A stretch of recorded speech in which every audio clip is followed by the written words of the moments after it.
Hello. Tea and digestive time. I'm finally sorting out the car. So we've got the Discovery Sport back on the drive. Brilliant. Obviously, I'm appealing the Ombudsman. I think I said in the last video, they've decided that they are going to side with Marshalls. But in doing so, that's not technically true, actually.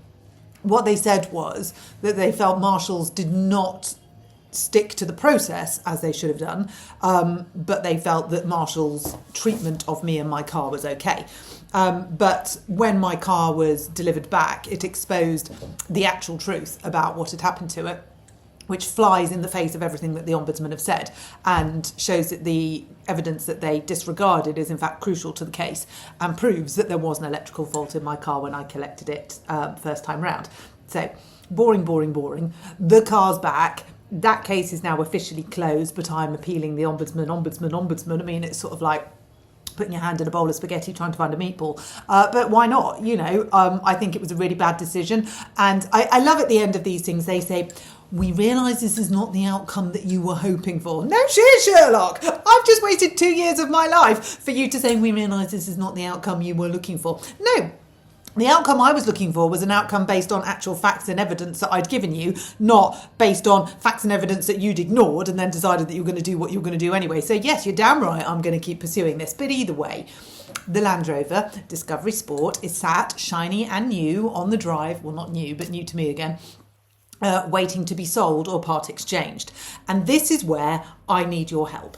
So obviously the value has fallen out of it, like a stone out the sky. So it went in being worth around about £27,000, give or take 500 quid. It's now worth about 15 if I'm lucky. Amazing. So we've lost 12 grand on it sitting in Marshalls, being crashed, being all manner of things, and that's cost me 12 grand and I haven't been able to use it. It's been sat in there forecourt and I've had to buy another car. Whoop. So we've got it back.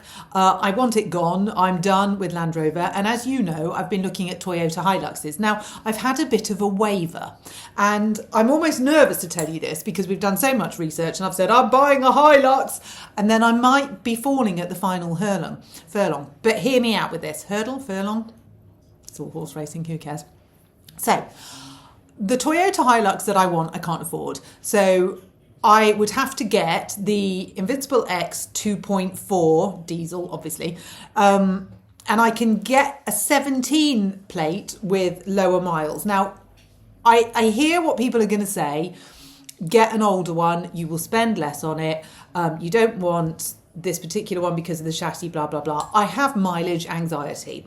I've tried to work my way around that. I've tried really hard to move myself on from that, and I can't. So the long and the short of it is I've just got to accept that that's going to cost me a bit of money. That's going to be the premium that I'm going to pay to be able to sleep at night because I get nervous with buying a car that's got 93,000 on the clock. I just can't. So I can get a 17 plate Invincible X 2.4 diesel with 55,000 on the clock in budget. It's got the hard canopy, it's black, it's a Toyota Hilux. Here's the wild card. I can get the Isuzu D-Max. Now, it's older, so it's a 15 plate, so it's 2 years older, but it's only got 17,000 miles on the clock, and it's had one owner. And it looks like it's in immaculate condition. So it's a 2.5 TD Utah Huntsman. Utah Saints, yeah, shouldn't do that, that's awkward. But that's what I think of every time I hear of Utah. So it's an automatic, this one, so I've got to work out the pros and cons. Now, I was veering towards manual because I sort of think if you're towing, you want a manual car. But then you can put your car sort of in manual if it's an automatic when you're towing. So the Isuzu is automatic, the Hilux is manual. The Hilux has 55,000 miles on the clock. The Isuzu has 17,000 miles on the clock. Now, the Isuzu is basically 500 quid cheaper than the Hilux. But I don't know so much about Isuzus. I see a lot of them around and they look like pretty decent. I mean, I know, obviously they look like... I drove a Navara today, quite liked it. Was reversing a friend's horse box for her. Thought, could do this, but everyone said don't get Navara, so I'm not, don't worry. But the Isuzu, where I am, there's a lot of them with sort of like cattle trailers on the back, and they seem to be, ironically, more popular than the Hilux. But the Hilux is what I sort of know, and you tend to go with what you know. And I got so much, not abuse, well, yeah, it was abuse actually, from so many people, but it was kind of like fair cop. When I bought a second Land Rover, they were like, really, did you not do your research? I was like, well, I did do my research actually. And my research said that the 16 plate Discovery 4 was the workhorse. I mean, I was going to say even Land Rover said that when they dropped my other car back, but do we really want to take anything they say with anything other than a pinch of salt? But so I actually did do my research with the other Land Rover, and it backfired massively. So now I'm doing my research, I'm doing my due diligence, and I'm really, really nervous.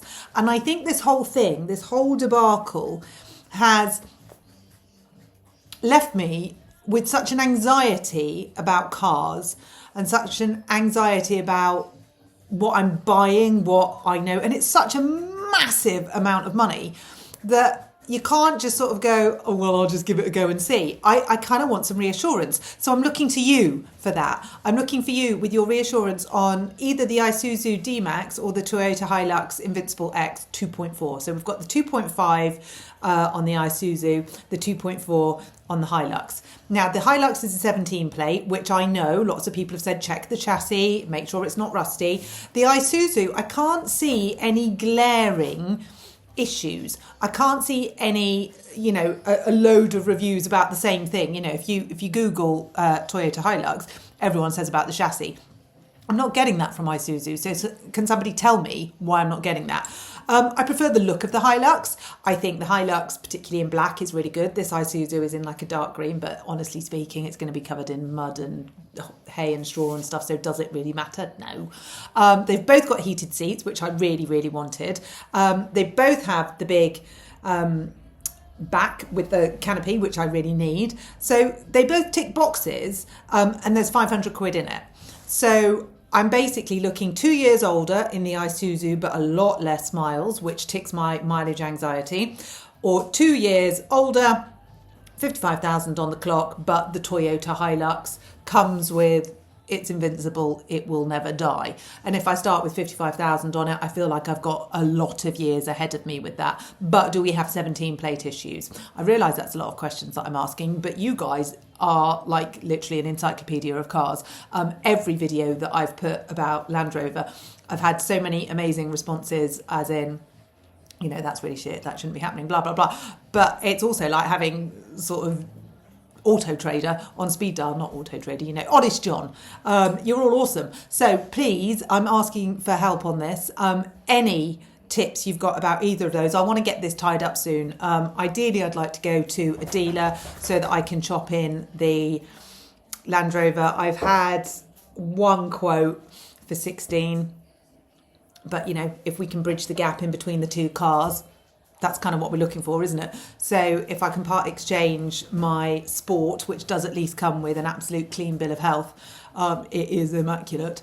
And it would be a very nice car for somebody, but just not me, because I'm never, ever, ever having another Land Rover again. Thanks very much. Pixie, who is 10, is saying, thanks very much. Can you make sure that you choose one that's got the most comfortable back, because she finds it a bit difficult getting into the boots these days. I think I might have to get one of those steps, like, a mounting block, but for the dog to walk in. Yes, you dinky dong. So there we go. That's the end of that one. Answers in the comments, please.